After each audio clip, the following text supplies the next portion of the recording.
आग लग गई है और ये आग रुकने का नाम नहीं ले रही। जो इनिशियली सोचा था कि रायता नहीं फैलेगा और रायता फैल चुका है। सीधा अटैक करा है ईरान ने कुवैत के एम्बेसी के अंदर, जो यूएस का एम्बेसी है कुवैत के अंदर, सिटी के अंदर, उसके ऊपर उन्होंने बम मारा है। इनके अरबों डॉलर के बिजनेस थे, ये बेताज बादशाह थे ईरान के, उनके हेडक्वार्टर को फूंक दिया है कि साहब ये बड़े बड़े नेताओं को हमने निपटा दिया। All fronts are active. Israel कह रहा है हम खुश हैं, कोई बात नहीं, ब्रिंग इट ऑन। ढूंढ ढूंढ के ये ईरान की कैपेसिटी खत्म कर रहे हैं लड़ने। कॉम्बैट ऑपरेशंस ईरान के खिलाफ चलते रहेंगे, चलते रहेंगे, चलते रहेंगे। अब तो हो गया, अब तो कार्रवाई हो गई, अब तो मौतें हो रही हैं, आग लग रही है, ड्रोन और मिसाइल फ्लाई कर रहे हैं, तो अब तो करना पड़ेगा। जो खबरें आ रही हैं उसमें जो इजराइल का डिमोना का न्यूक्लियर प्लांट है उस पर अटैक किया गया। उसकी सुरक्षा के लिए तीन थाड़ लगे हुए थे, वो उसको रोक नहीं पाए साहब। और यहां पर उसकी क्या कहते हैं कि शायद ड्रोन्स और मिसाइलें गिरी हैं और डिमोना में आग लगी है। रेडिएशन ना फैल जाए, इस बात का खतरा है।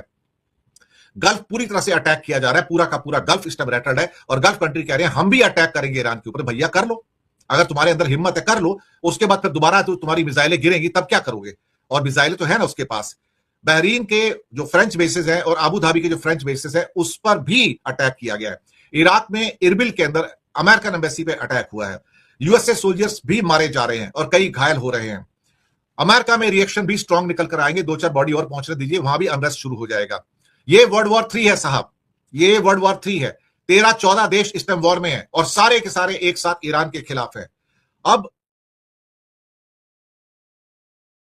यह सब इसलिए हो रहा है क्योंकि ईरान ने अमेरिका के साथ देने वाले गल्फ देशों के एनर्जी इंफ्रास्ट्रक्चर पर हमला शुरू कर दिया है। ईरान ने सऊदी अरब की सबसे बड़ी तेल रिफाइनरी पर अटैक किया है, जिसके बाद प्रोडक्शन को रोक दिया गया है। ईरान ने कतर की एनर्जी फैसिलिटी को टारगेट किया है, जिसके बाद कतर ने एलएनजी यानी लिक्विफाइड नेचुरल गैस का प्रोडक्शन बंद कर दिया है। ये तस्वीरें आप देखिए जो दावा कर रही हैं कि ये तस्वीरें सऊदी अरब में दुनिया की सबसे बड़ी तेल रिफाइनरी में हुए ड्रोन अटैक की तस्वीरें।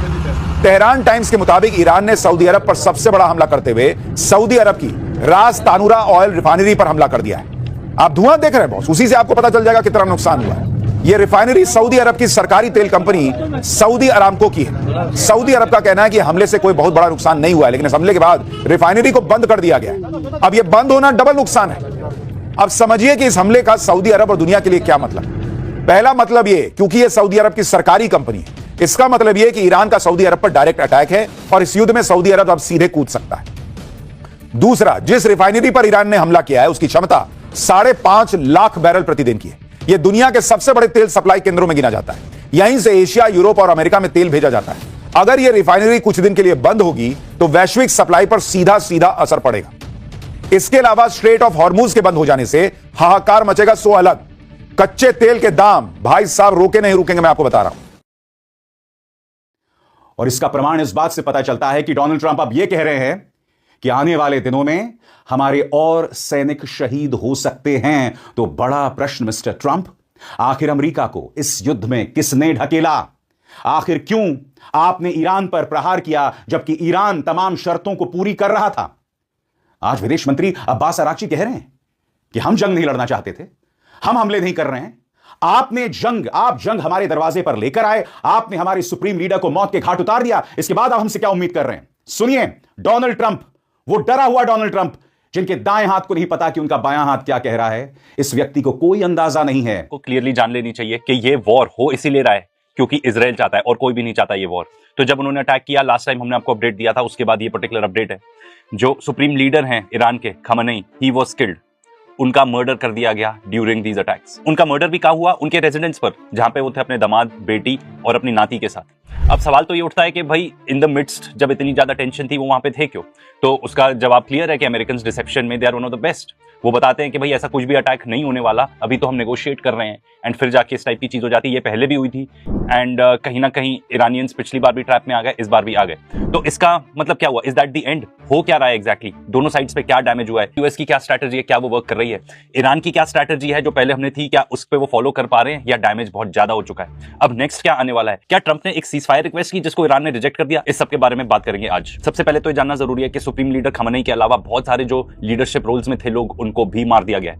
And this is very similar to the 12 day attack जो पहले हुआ था। कौन कौन ऐसे लीडर्स हैं जिनकी जान गई है? मोहम्मद पकपोर जो कि कमांडर थे आईआरजीसी के, अजीज नजीर जद्दे जो कि ईरान के डिफेंस मिनिस्टर थे, सॉरी अगर मैं कोई भी प्रोनाउंसिएशन गलत कर दूं तो, अली शमखानी जो कि ईरान के डिफेंस काउंसिल थे एंड बहुत ही क्लोज एडवाइजर थे to the supreme leader, Abdul Rahim Mousavi जो कि चीफ ऑफ स्टाफ थे आर्म्ड फोर्सेस के। इनके प्रेडेसेसर को भी पहले मार दिया गया था, बट आप देख रहे हो कि ईरान ने किस तरीके से रिबाउंड किया था लास्ट टाइम। अब इनका रीजन क्या था इनको मारने का? क्योंकि इन लोग को लगता है कि अगर हम सीनियर लीडरशिप को खत्म कर देंगे तो फिर भाई लोग आ जाएंगे, प्रोटेस्ट करने लगेंगे, जो एग्जिस्टिंग जो ये लोग कहते हैं रेजिम, जो एडमिनिस्ट्रेशन है वो पूरा कोलैप्स हो जाएगा। बट हुआ क्या है? हुआ उसका उल्टा है।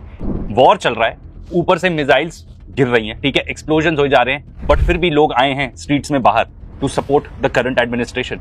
लोग आए हैं बाहर to mourn the death of the supreme leader. Tehran में कंटिन्यूस बॉम्बिंग्स चल रही हैं, बहुत सारी ऐसी सिटीज हैं जिनके ऊपर कंटिन्यूस बॉम्बार्डमेंट की जा रही है। एंड बॉम्बार्डमेंट कहां से आ रही है? अमेरिकन की टोमाहॉक मिसाइल्स के थ्रू एंड जो इजरायली जेट्स हैं they are using the Syrian air space. अब देखो ईरान में क्या क्या टारगेट्स हो सकते हैं। सबसे पहले तो जो उनकी बैलिस्टिक मिसाइल्स हैं वहां पे टारगेट कर रहे होंगे वो, जो भी उनके एयर डिफेंस की लोकेशंस हैं जो उनके पास आइडेंटिफाइड है वहां टारगेट कर रहे हैं। गवर्नमेंट इंस्टीट्यूशंस को, ठीक है, एटॉमिक रिसर्च सेंटर्स, जो भी फैसिलिटीज गवर्नमेंट की हैं उन सबको टारगेट कर रहे हैं। यहां तक कि इवन पुलिस स्टेशंस को टारगेट कर रहे हैं। Police station is a civil target. इसके अलावा बहुत सारे सिविलियन इंफ्रास्ट्रक्चर को भी टारगेट किया जा रहा होगा।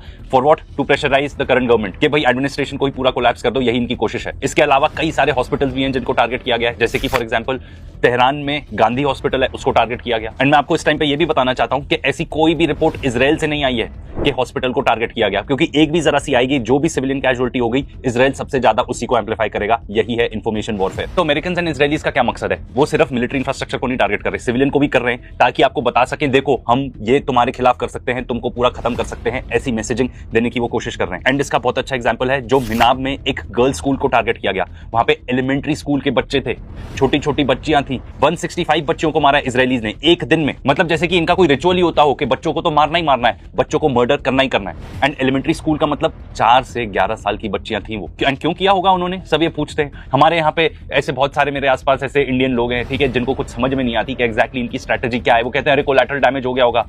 165 बच्चों का मारा जाना एक ही स्ट्राइक में कोलैटरल डैमेज होता है। ये इसलिए किया जा रहा है क्योंकि वो बताना चाहते हैं हम तुमको मार सकते हैं, तुम्हारी बच्चियों को मार सकते हैं, अगर तुम नहीं करोगे सरेंडर तो हम तुमको खत्म कर देंगे। उन पर प्रेशर बढ़ाने का ये पर्टिकुलर एक टैक्टिक है। बट ईरान ने रिटेलिएट कैसे किया? ईरान ने ऑलमोस्ट 9 कंट्रीज में जो अमेरिकन बेसिस थे उनको अटैक किया, इजराइल को अटैक किया, डायरेक्टली अटैक किया। ठीक है, अब इजराइल के बारे में बात करते हैं। मिसाइल्स कंटिन्यूस गिराई जा रही है इजराइल के ऊपर, कंटिन्यूस। पूरी कोशिश की जा रही है कि वहां पे ड्रोन से, मिसाइल से, कि वहां पे जितने भी लोग हैं पूरे इजराइल में उनको बॉम्ब शेल्टर में ही रहना पड़े, ताकि वो बॉम्ब शेल्टर से निकल भी ना पाए। एंड जब आप इस टाइप के वीडियोस देखते हो कि इतनी सारी missiles raining down on Israel, कोई भी इंटरसेप्टर मिसाइल्स दिख भी नहीं रही हैं। एंड कुछ इस टाइप के भी वीडियोस हैं जो ये दिखाते हैं कि भाई इतनी सारी पेट्रियट मिसाइल्स हैं जो अटैक कर रही हैं इन पर्टिकुलर मिसाइल्स को, बट ये मिसाइल्स किसी तरह उनको एस्केप करके निकल जाती हैं। इतना भारी इंफॉर्मेशन ब्लैकआउट है इजराइल में, जो वहां की सरकार चाहती है सिर्फ वही चीज बाहर आ रही है। लोगों को अरेस्ट किया जा रहा है वीडियोस रिकॉर्ड करने के लिए भी। इसीलिए इजराइल में एग्जैक्टली क्या क्या डैमेज हुआ हम सिर्फ एस्टिमेट ही लगा सकते हैं। इसलिए मुझे लगता है कि इजराइल बहुत ही ज्यादा खतरे में है, क्योंकि जिस तरीके से मिसाइल्स को एकदम फ्री एक्सेस मिला हुआ है, ठीक है। एंड ये बात तो हमने वो 12 डे वॉर में ही देख ली थी कि इनका जो आयरन डोम है, एरो 2, एरो 3, डेविड स्लिंग, ये किसी काम का नहीं हो पा रहा। It is not functioning, it is not doing it's job. जो यूएस की थर्ड मिसाइल्स हैं वही मेजर इंटरसेप्शन कर पा रही हैं। तो ईरान की स्ट्रैटेजी क्या रही है? वही जो हमेशा रही थी पिछली बारी, which is to attack military targets. पर अब वो मिलिट्री अटैक्स के अलावा इंफ्रास्ट्रक्चर को भी टारगेट कर रहे हैं, अर्बन जहां पे शहरी लोग रहते हैं उनको भी टारगेट कर रहे हैं। एक एग्जांपल देता हूं आपको, यूएस सेंटकॉम ने पर्टिकुलर ट्वीट की, उसमें उन्होंने बताया कि ईरान